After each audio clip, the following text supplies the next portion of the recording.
Now we want to get right to Elise Haas, who joined us from the scene of that crash near Woodburn on Interstate 5. That happened within the last hour and a half. These are not the pictures from the current crash. Those are pictures from the crash last night. Yeah, that crash. That happened. Yeah. That was messing up the southbound lanes. Right. No, that's where crews were cleaning up. Well, they're still cleaning up after yesterday's crash that happened in the southbound lanes nearby. We want to get to Elise Haas, who joins us live with updates. Elise?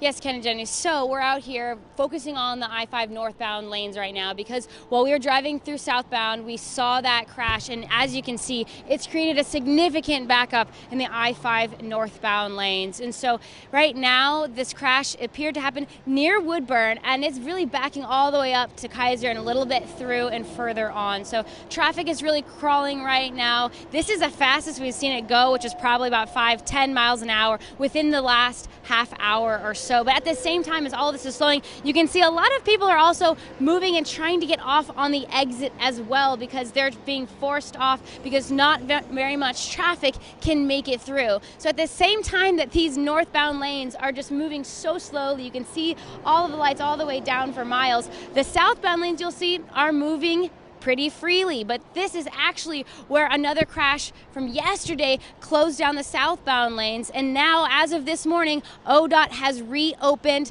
the southbound lanes of I-5, and that was because crews worked all night and to repair the damage from that fiery crash between two semis that crashed near Woodburn. Both of them burned up. It seriously injured one of the drivers. He had to be taken by life flight to the hospital.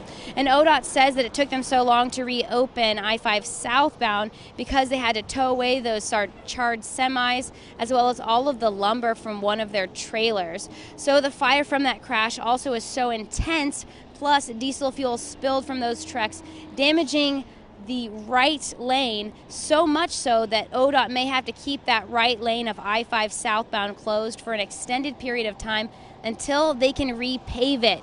The next steps, hazmat teams are also going to be coming out to check the soils on the side of the road to determine if there's any environmental damage. So we were anticipating maybe that there would be some slowdowns on I-5 southbound, but as you can see so far for the morning commute, I-5 southbound is moving just fine. The biggest thing that you need to know heading out the door this morning is if you travel I-5 northbound between Kaiser and Woodburn, you will want to find another route. Expect delays at least 20 minutes, maybe more depending on where you're traveling from. So we'll continue to keep you posted on air and online as we learn more about this crash. But for now, reporting live here near Kaiser, Elise Haas, KOIN 6.